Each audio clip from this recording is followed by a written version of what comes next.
Hey guys, Zach here, and welcome back to Tuesday Reviews. And today for Tuesday Reviews, we have the Jurassic Park Series 1 Dino Screams Dilophosaurus. Now, before I get on with this video, I just want to say that I am a really big idiot. Because in my most recent video, where I wish you all a happy holiday, I said that, at the end of my video, I said that I will see you all next year. It is not 2017 yet.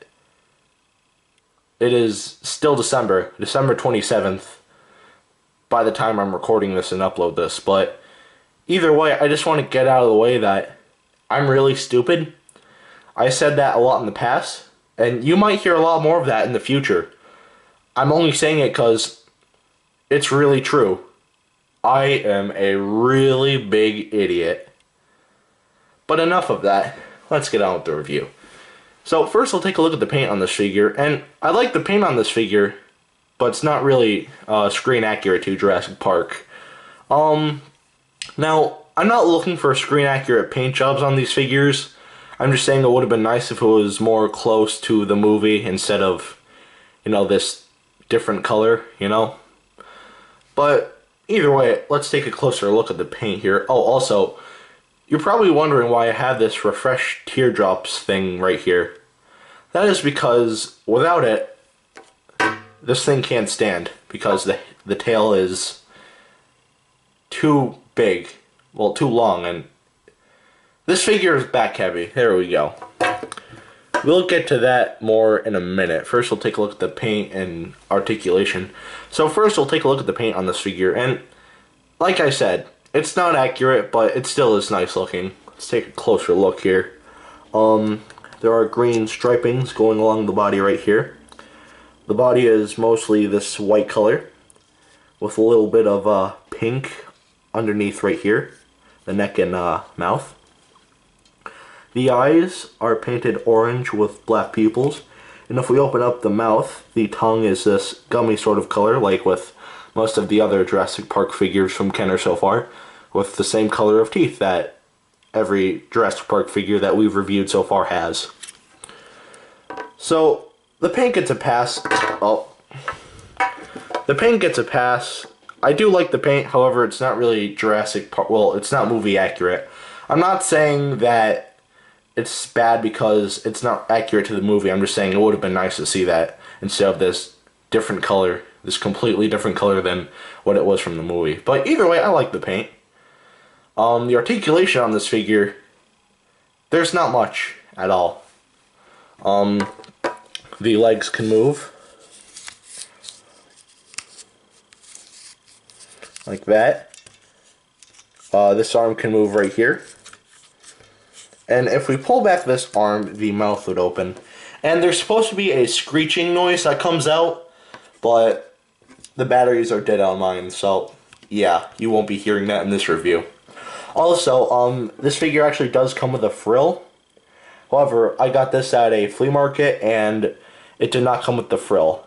I was hoping it did, but it didn't. But, what you gonna do? I think this figure looks a lot better without the frill anyway. I don't know about you, but that's just my personal opinion. But either way, not much articulation on this figure, but it's still pretty nice. Actually, I'll get this more into view. Like I just said, not much articulation, but still, fair amount. The sculpt of this figure, the body looks really nice. However, it's just the head sculpt I'm not really a big fan of. And just look at the head, it just looks so derpy. It doesn't have that little indent thing right here like any other Dilophosaurus would. It's just this generic dinosaur head with Dilophosaur frills. Other than that, the sculpt on this figure is really nice. Also, that's another reason why this figure is not the best in my opinion. This figure's not bad, I'm just saying it's definitely not the best Jurassic Park figure. So, the sculpt is okay on this figure. I'm not going to say it's terrible, but it's not the best. Let's just say that. Now lastly, let's take a look at the detailing on this figure, and just like Kenner, well, like Kenner would, Kenner puts a lot of detailing in their figures. That's what I'm trying to say. There we go. I can speak. Don't worry. First, we'll take a look at the head. And the detailing on the head looks really nice. A bunch of, bumps and almost a bit of scaling. Again, looks nice. A bunch of creases. In between the crest looks really nice. On the other side is the same thing. On the inside of the mouth, I mean, the detailing's okay in there. And the tongue is obviously detailed. Going to the neck, a bunch of wrinkles, which just looks really nice. And this right here is where the frill would go. If you see that little dent right there. I'm sure you can't notice it because it's really small, but either way, that's where it went. I'm looking at the arms. I mean, they're a little bit thick, but, you know, they're nice. The detailing is really nice. You could see the nails, however, they're not painted, which is kind of a shame.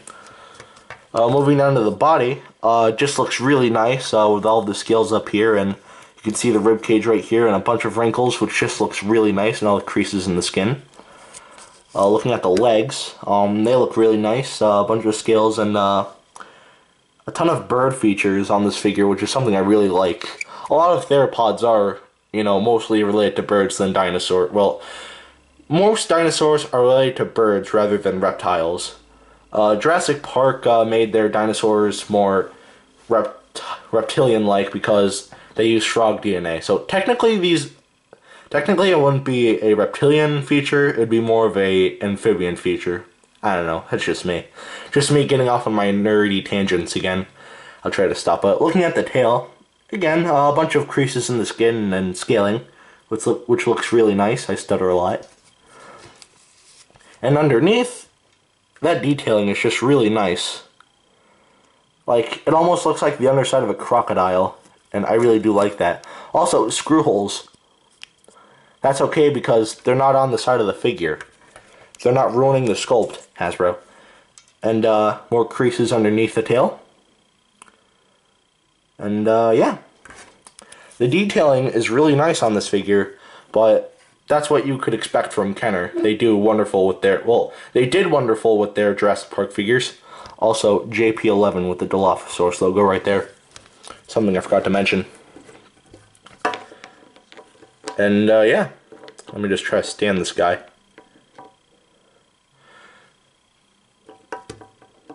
There we go. Should you get this figure? I mean, there are some flaws with this figure. There are definitely flaws with this figure, but this is still a pretty nice figure to pick up. I don't know how much it is online, but I'm sure you could pick it up for around 10 bucks. And you probably find one that's in better condition you could probably find one that's in better conditions and one that actually comes with the frill for 10 bucks too. So again, that's really cool. So definitely get this figure, and if you want to know how big this figure is, here he is next to Dr. Billy Grant. If we're going by all actuality, then the Dilophosaurus would be a bit taller than Billy Grant right here, but either way, this is still a nicely sized figure. Alright, now that is it for today. Have a great rest of your week, and I will see you in the next video. Peace, Zach out. Oh yeah, happy holidays.